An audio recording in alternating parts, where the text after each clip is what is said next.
we should be eating whole food fats as much as possible, right? Avocados, coconut, nuts and seeds, omega-3 fats from fish, olive oil, which is the most minimally processed oil you can get, extra virgin olive oil. And when we're eating nuts and seeds, we're getting a lot of omega-6s. So the big theory behind seed oils is that it's omega-6 rich, it's imbalanced with omega-3s, it causes inflammation. The way they're produced and grown is problematic. They're usually GMO crops like canola oil.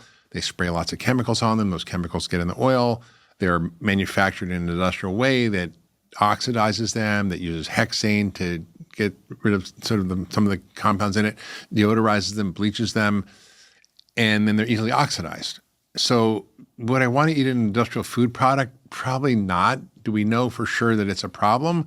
I think the data is mixed. There's some studies that show epidemiologically that people who eat more of these plant-based oils or seed oils have reduced risk of diseases. So we don't know what they're doing, and there's food frequency questionnaires, and these studies are proving correlation, not causation. And what it's replacing. Sorry to interrupt here, but I'll see the data that seed oils are better for people than butter. Okay, I like grass-fed butter, but I don't eat it in excess. Yeah. I once joked about that, and I made some jokes early on in having a podcast, not realizing the implications.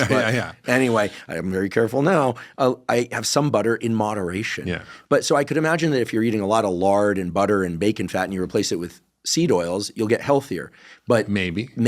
But you could imagine. I guess it depends on what else you're ingesting, because the starch fat combination is the one that gets people, in my opinion. That's right. But somebody could be eating a lot of meat and fruit and doing okay. Don't eat like your butter with a bagel. Put it on your broccoli, because the saturated fat, refined starch combo is what's killing us. I wish people would really hear you on this. It's not fat per se.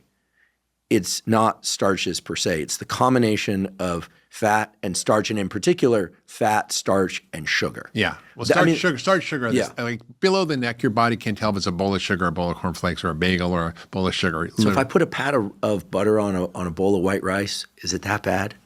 No, not really. Okay. If I put a pat of butter on a muffin, it's bad news bears. Yeah. It's right? You're doubling down on the sugar, yeah.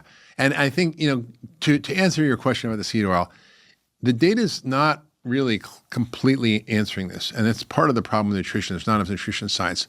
The one large randomized controlled trial that was done on like 9,000 people, not on 90 people or 50 people or 30 people, which a lot of these studies are, but on 9,000 people that were randomized in a psychiatric hospital. It would be unethical to do today. It was done by Ansel Keys.